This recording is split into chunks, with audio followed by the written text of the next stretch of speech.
Olá, o Olhar Independente está no ar e hoje a gente recebe o realizador Gustavo Guedes para falar sobre o Urbanocine e novos projetos, que estão sendo desenvolvidos ao longo do tempo. O Gustavo já é cativo aqui no Olhar Independente, Sempre tem vindo, falando, compartilhando as suas produções, Gustavo? E especialmente esse projeto que é tão bacana, Gustavo? Tudo bom? Tudo Obrigado bom, seja pelo espaço, bem-vindo. Érica, que é muito bom. A gente sempre está apresentando esse material do Urbanocine. E aí, como é que foram as últimas ações, Além do festival que foi realizado em 2025, teve as oficinas, Foi. Esse ano de 2025 foi bem especial, que a gente conseguiu muitos parceiros, muitos apoiadores fundamentais para a realização. A gente continuou um trabalho que estava sendo desenvolvido com oficinas. Acho que a gente vem desde 2015 mesmo com oficinas, mas efetivou agora com um grupo em 23, Então foi o terceiro ano consecutivo dessas oficinas que a gente tem chamado de oficinas de videocartas, Que é algo que a gente brinca ali entre a musicalidade, a fotografia, o cinema e as narrativas. As oralidades, E como é que surgiu essa escolha por videocartas? A gente vinha fazendo um trabalho de pesquisa com arte e educação e também educação aliada à acessibilidade. E aí tem um grupo nacional que já desenvolvia um trabalho semelhante e a gente foi encontrando um mecanismo que adaptasse para o nosso próprio trabalho, Coisas que tinham atividades que foram do caderninho do Inventar com a Diferença, Então a gente foi tentando trazer isso para o nosso contexto do Rio Grande do Norte. E as últimas oficinas, como é que foram as escolhas? Vocês têm trabalhado sempre, com minorias, com comunidades. E da última vez vocês buscaram uma comunidade quilombola aqui do Rio Grande do Norte, Pode falar um pouquinho sobre esse território? Foi, a gente acabou desenvolvendo ao longo desses anos, sempre com as videocartas, uma relação com a comunidade de capoeiras. E aí a gente ia tanto a comunidade de capoeiras quanto também a comunidade indígena lá da Lagoa do Tapará. E aí a gente acabou desenvolvendo oficinas, retornando sempre esses espaços, tanto com a exibição do filme, também como esse trabalho mais de atividades lúdicas, Atividades com fotografia, com oralidades, com esse registro. E a gente conseguiu ter uma continuidade e percebeu a potência da continuidade também de ações continuadas nesses territórios. Gustavo, e para quem não conhece, qual é a localização, a distância da capital? Tá. Capoeiras fica na zona rural de Macaíba, é uns 40 quilômetros, eu acho, de Natal. E a Lagoa do Tapará é na divisa entre o município de Macaíba e São Gonçalo do Amarante. É até interessante essa parte, porque as comunidades indígenas elas não têm esses traços de divisões políticas, Então, o que divide no mapa da gente é a lagoa. E lá, na verdade, a lagoa é o que une a comunidade, Eles se agruparam em volta da lâmina d'água. E aí, ao longo dessas experiências, o que é que vocês têm acrescentado, têm percebido no Urbanocine, Você falou dessa continuidade, como foi importante, esse retornar. Como é que tem sido esse retornar? Tem sido muito bom, porque a gente começa a sentir, assim, realmente, não só na projeção dos filmes, exibindo os filmes para as comunidades potiguares, mas também sentindo a própria população do Rio Grande do Norte se envolvendo com o fazer, Eles tendo a iniciativa de realizar suas próprias narrativas, de contar suas histórias. Então isso é bem legal, de ter uma identidade realmente potiguar envolvida com o cinema. Eu já ia te perguntar, por que é importante levar cinema para as pessoas? Você já está começando a falar sobre isso, Mas eu queria que você falasse mais um pouco sobre isso, A importância desse cinema, do aprender a contar suas histórias para essas comunidades. Eu acho que a gente tem uma questão a ser trabalhada no Rio Grande do Norte, que é a identidade, Por diversos fatores, tanto que tem esse histórico da invasão dos portugueses, ter começado pelo Rio Grande do Norte, mas também depois a gente ter um hiato com declarações de que não tínhamos mais populações originárias no nosso território. Somos o único estado da federação que não tem terras demarcadas. E aí também tem essa lacuna. Somos o único estado da federação que tem no seu tratativo o nome de uma nação étnica, né? Potiguar, quem nasce no Rio Grande do Norte é Potiguar. Mas quem é o povo potiguar? A gente ainda não sabe, né? Sim. Então precisa se conhecer, tem que ter um trabalho a ser feito, né? O Brasil, desde a redemocratização aí de 88, tem tentado ter esse trabalho de quem somos nós, né? Quem a gente está. Então eu acho que tem também para o Rio Grande do Norte esse autoconhecimento. Eu acho que o cinema ele é uma ferramenta importante tanto para a autoestima quanto também para o registro, né? De quem é essa memória desse povo do Rio Grande do Norte. E dito isto, né, como é que foi essa relação, né, de levar essa união do Rio Grande do Norte com Cuba, né? Como é que foi que se deu isso?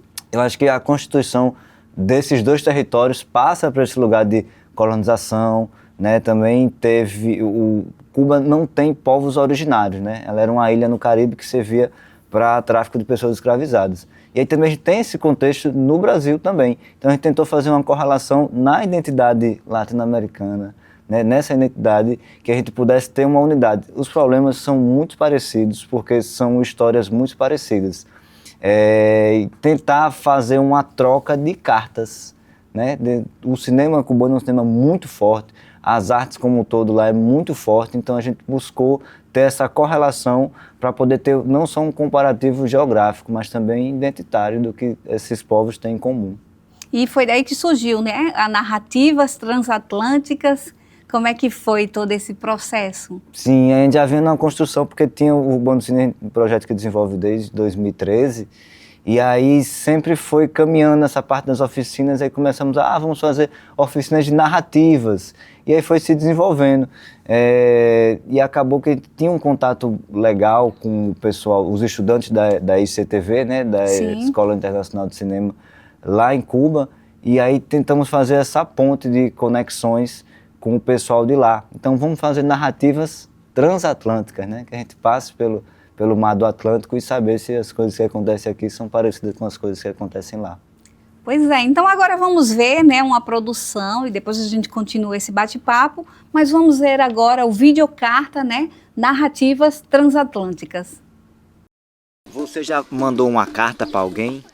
Não, já tentei mandar pela minha árvore. E como é que foi mandar a carta para essa pessoa? Eu escrevi assim umas letras meio doidas, só que eu não sabia escrever ainda. E aí eu escrevi umas letras meio doidas, desenhei os bonecos atrás, e aí eu coloquei na minha árvore. Mas se fosse uma pessoa tipo de outro país, de outro estado, eu fazeria isso. Sim. E você escreveu o que nessa carta para uma pessoa de outro país ou de outro estado? Se fosse japonês, eu ia escrever muitas coisas boas. Se fosse chinês, era coisas boas também. E se fosse cubano? Cubano? O que é isso? É quem nasce em Cuba.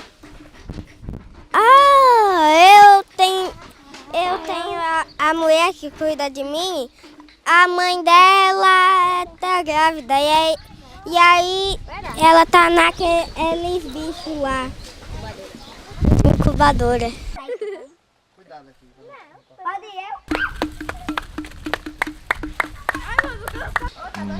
eu? Os animais, eles se sacrificam pela gente.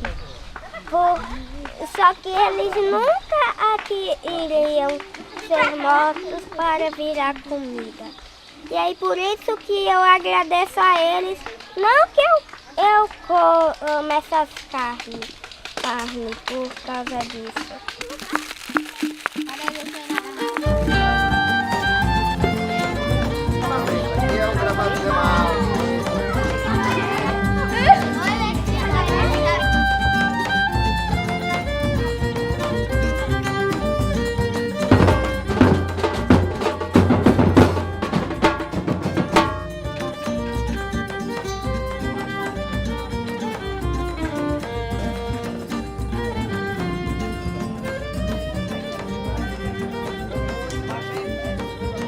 Eu gosto muito daqui, não penso em morar em outro lugar.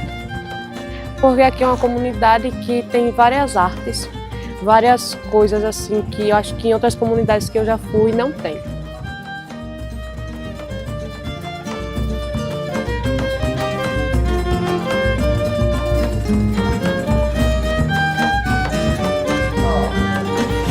Entendeu? Que é esse aqui que tem um furinho que vai encaixar. O que é legal, né? Quando a pessoa termina a conta que acerta, é legal. Tá, de lá. Não, é bonito, né? Eu quero um morango do avô. Depois não vai ter não, minha filha.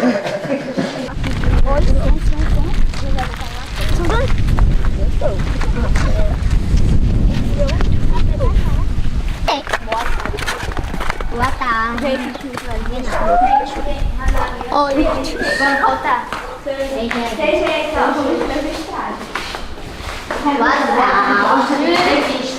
Boa tarde, gosta de entrevista? Beirando o Rio Jundiaí, vieram 2 escravizados fugidos de uma senzala de uma fazenda de Macaíba e chegando a um ponto bem alto na comunidade Capoeiras, onde hoje se encontra uma cruz que eles mesmos ficaram quando chegaram.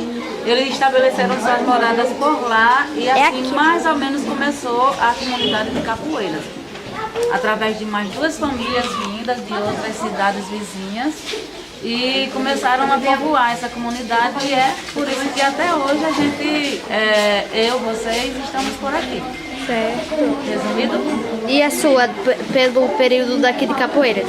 A minha, eu nasci em Capoeira, ao ladinho da Cruz, onde eu morava com os meus pais. E comecei no movimento negro nos anos de 94. Comecei trabalhando, fazendo algumas atividades na comunidade e fazendo algumas viagens e foi isso que me deu na telha assim, de me tornar uma militante, uma ativista do movimento negro quilombola e trazer melhorias para o meu povo, que são vocês. Certo, obrigada. De nada.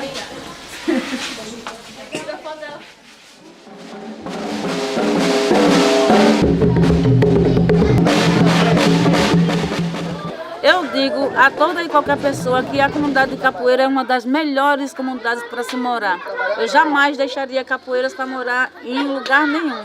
Porque aqui em Capoeiras a gente se sente muito à vontade, principalmente eu me sinto muito à vontade aqui em Capoeiras. Em Capoeiras eu ando descalça, eu fico à vontade, sabe? Eu conheço todo mundo. E em Capoeiras a gente costuma muito dizer assim que tudo que eu precise em Capoeira, eu não preciso ir no supermercado exatamente para comprar. Vou também, mas se tiver num vizinho, eu já pego por lá mesmo. Eu sou a mesma coisa, né? Só que o viver daqui eu acho que é muito bom. Eu nunca ia trocar essa cidade por outra, porque fui nascida e criada aqui, eu gosto bastante daqui, eu tenho amigos. Aqui não tem muito lugar pra sair, mas tem lanchonete, tem praça e tem quadra. E eu gosto de sair por isso. Qual é a música que você mais gosta de cantar? A música que eu mais gosto de cantar? As músicas do Pau Furado, os Cocos de Zambeze. Qual foi o seu preferido Pau Furado? Meu preferido Pau Furado, então. Meu preferido Pau Furado é esse daqui. Tem como você cantar pra gente? Tem.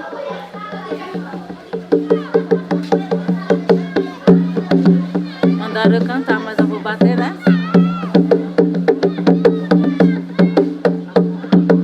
Ô mulher, traz a lenha pra queimar, faz o fogo pra gente se esquentar. Ô mulher, faz a lenha pra queimar, faz o fogo pra gente se esquentar.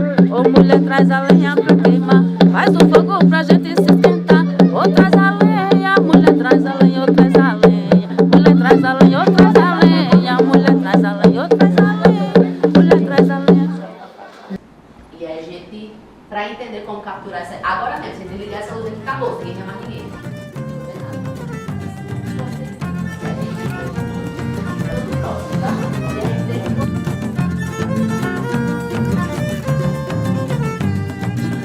Sou moradora da comunidade, nascida e criada aqui na comunidade quilombola do Vila Vichapiató. Atualmente estou graduanda em pedagogia. Dou aulas de língua portuguesa aqui na comunidade, num processo de escolarização de pessoas do campo, quilombolas. Porque eu creio que todo mundo tem um sonho, assim como eu. E vim de pais semi-analfabetos, né? Meu pai é totalmente analfabeto, minha mãe ainda consegue ler algumas coisas, seu nome. E eu me vejo como um alvo futuro, algo que possam se espelhar. Essa comunidade antes, ela era bem diferente. Hoje, posso dizer que ela é uma cidade, né? Porque a gente, através da associação, conseguimos várias coisas. Uma dificuldade que a gente enfrentou foi a questão do reconhecimento, onde a comunidade ela não queria se reconhecer como quilombola, porque elas tinham medo de voltar ao tempo da chibata, né? Dos nossos antepassados que foram escravizados, foram sofridos na época, né? Porque muitas coisas mudou aqui na minha comunidade, muitas coisas ficaram diferentes, mais conhecimento, que nem eu sabia que eu era quilombola, e eu acho que muita gente, né? Porque era muita história para trás que minha avó contava e os outros pessoas contavam. A história que o Brasil conta sobre essa comunidade e a história que essa comunidade, né, sabe de si. São depoimentos, vivências, conversas que diariamente, né, me fez refletir, né, na construção da minha identidade como pessoa negra. E hoje muitas coisas eu entendo através de reuniões, de eventos, e hoje eu me considero quilombola.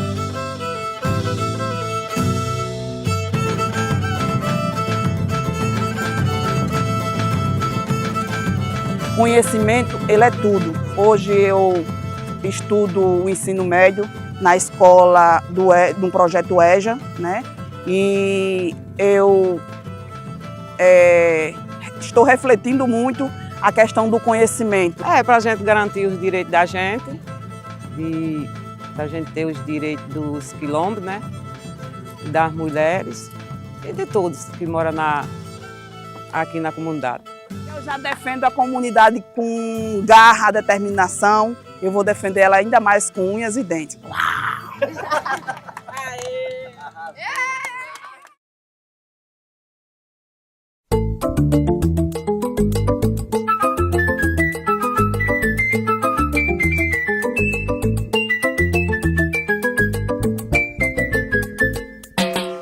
Ahí por el camino del sitio mío, un carretero alegre pasó.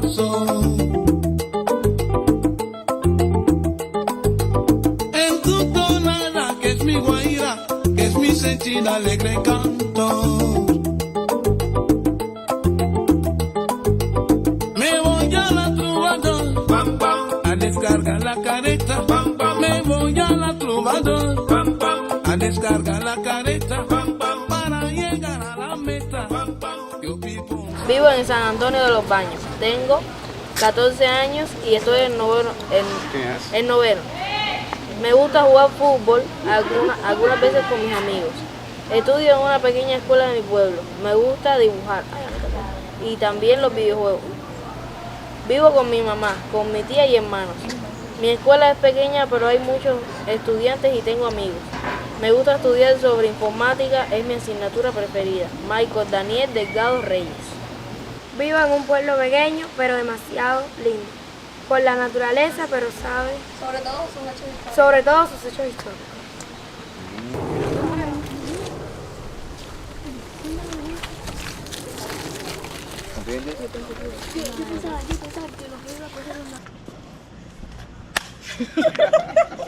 De mí para el futuro, quiero decirte que espero que puedas lograr todo lo que en estos momentos estás esperando, que no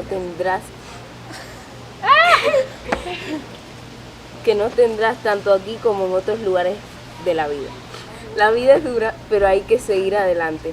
No hay peor decisión que la de no cumplir tus sueños. Hola, querido amigo. Cuando sea grande cuando tenga la edad suficiente, quiero ser maestra para enseñar a todos los niños. Y quisiera viajar a muchísimos países y conocer muchos logros, ya que es mi sueño desde más pequeña. Y desearía cumplirlo. Y cuando sea grande quiero ser un gran grabador de videos. Les doy un mensaje a los niños del futuro y les digo que estudien mucho para que en el futuro tengan una gran vida y lo mejor que van a hacer es estudiar. Sonido. Cámara. Acción. Esto es para ustedes, porque en realidad esta carta es para todos los que la lean, para todos los que tengan el placer de verla. Con esto quiero decir que tienes que seguir adelante, esfuérzate, lo que quiera puedes realizarlo. Ustedes son dueños de sus propias decisiones y lo más importante, disfrútalo al morir, a lo mismo, disfrútalo al máximo. Sale María León Rodríguez. Gracias.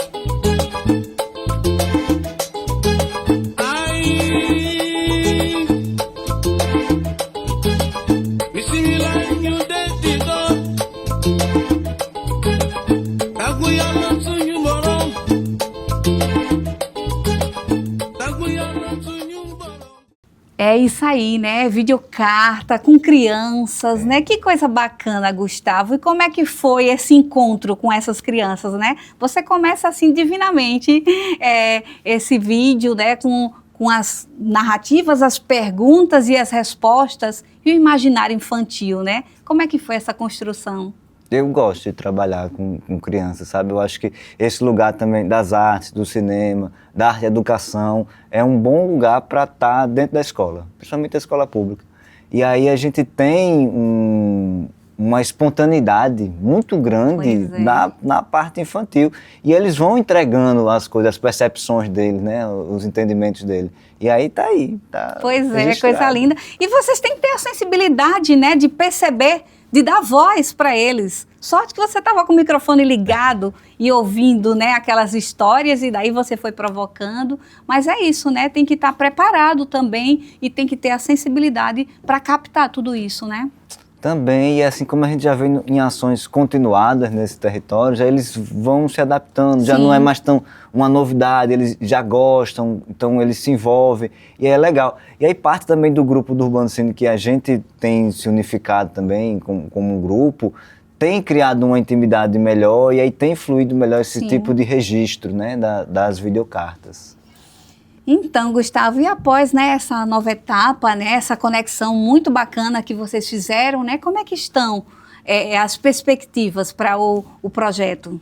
Eu quero dar continuidade, né, a gente vem em exercício aí há 13 anos, mas com intervalos também. Tem essa preocupação numa logística de política pública continuada para festivais de cinema e nunca tinha conseguido fazer uma sequência de edições como essa agora, e quero continuar. Eu acho que está sendo positivo, nosso trabalho tem chegado em mais comunidades, pretendo estender também esses territórios, e essas trocas com outros lugares têm sido muito rico, não só para a linguagem do festival, mas para o nosso público também, que acompanha nosso trabalho, tem percebido esse intercâmbio cultural ter sido positivo. E essas conexões, você pretende mantê-las mais? Pretendo expandir também, eu acho que vale muito a pena. A gente tem no momento agora um cinema no nosso estado que está bem desenvolvido, né? Viemos acompanhando ao longo dessa década aí dos anos 10, anos 20, o cinema da gente conseguiu alcançar lugares que a gente tinha a intenção. Então acho que agora é tentar manter isso, trabalhar principalmente a formação de jovens em escola, né, em comunidades, que eu acho que essa é uma missão do Urbano Cine. É uma missão muito importante. Eu acho que você tem a noção do quanto que é importante essa sua missão e o quanto que ela deve ser continuada, incentivada, né? O quanto que ela precisa ser reconhecida, assim, como política pública mesmo, porque você chegar nessas comunidades, chegar nas minorias, chegar nas escolas de baixa renda, nas escolas públicas e formar essas pessoas, você está formando muito mais. Não é que você está formando cineasta, não. Você está formando cidadãos, né? Esse contato eu acho importante com as artes também. Assim, a gente tem uma carência na grade do ensino público também, mas poder levar, porque quando a gente chega lá e quando a gente vai embora, a primeira coisa que a gente escuta eles perguntarem é: Quando é que vocês Quando voltam? é que vocês voltam? E isso aí fica, poxa... Chega, dói na gente, que a gente não sabe responder. Eu sei porque já participei de oficina, já fui pelo interior e sei o quanto que é difícil. Mas é importante, viu? Parabéns, parabéns mesmo. Muito obrigada pela sua partilha aqui conosco. Obrigado. Desejo muito sucesso e que esse projeto cresça, continue, se desenvolva e alcance o maior número possível de pessoas, viu? Tá bom, muito Obrigada. O Olhar Independente de hoje está ficando por aqui, mas você já sabe, né? Se quiser exibir a sua produção aqui no programa, entre em contato conosco através do QR Code aqui na tela ou no nosso Instagram, Olhar Independente TVU. E já sabe, né? Toda semana a gente tem aqui um encontro marcado com a produção audiovisual. Tchau, tchau.